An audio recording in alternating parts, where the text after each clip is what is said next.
Hello কৃষক, বর্তমানে আবহাওয়ার যে অবস্থা তাতে করে হচ্ছে কয়েকদিন যাবৎ বৃষ্টিপাত হচ্ছে এবং পূর্বাভাস অনুযায়ী আরও বৃষ্টিপাত হওয়ার সম্ভাবনা রয়েছে। এই সময় বেশিরভাগ ক্ষেত্রে আমাদের ধান খেতে হচ্ছে ডিগ পাতা রোগ বা হচ্ছে পাতা লালচে হয়ে যাওয়া, পুড়ে যাওয়ার মতো একটা ভাব, যে রোগটা এই রোগের দেখা দেয়। আর এই রোগের দেখা দিলে আমাদের কিন্তু বেশ সচেতন হতে হবে। প্রথমে যেটা করতে হবে আমাদের এই রোগের জন্য, প্রথমে আমাদের জমিতে দেখতে হবে যে পানি জমে আছে কিনা। পানি জমে থাকলে সেটা নিষ্কাশনের ব্যবস্থা করে ফেলতে হবে। এই সময়ে কোনো রকমের এই আক্রান্ত হওয়ার সময় কোনো রকমের জমিতে সেচ দেওয়া যাবে না। বিশেষ করে এই সময়টাতে আমাদের সারের উপরই প্রয়োগ বন্ধ রাখতে হবে, বিশেষ করে ইউরিয়া সারের বিঘা প্রতি 5 কেজি হারে এমওপি সারের উপরি প্রয়োগ করা যেতে পারে।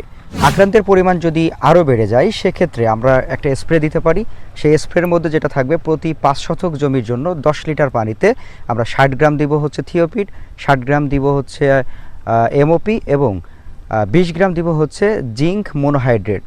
এটা ভালোভাবে মিশিয়ে এই মিশ্রণটা আমরা স্প্রে করতে পারি প্রতি 5 শতক জমির জন্য 10 লিটার পানিতে। এই মিশ্রণটা আক্রান্ত জমির পরিমাণ যদি আরও বেশি বেড়ে যায়, যে এই যে পদ্ধতি অবলম্বন করলাম এটাতেও হচ্ছে না, তখন আমাদের যেটা করতে হবে যে কাসুগামাইসিন সম্বলিত যে কোনো একটি ব্যাকটেরিয়া নাশক সেটা অনুমোদিত হারে স্প্রে করতে হবে। তাহলে আমাদের এই ধানের যে ডিগ পাতা বা লালচে হয়ে যাওয়া বা পাতা পুড়ে যাওয়া এই রোগ থেকে আশা করি উপশম পাওয়া যাবে।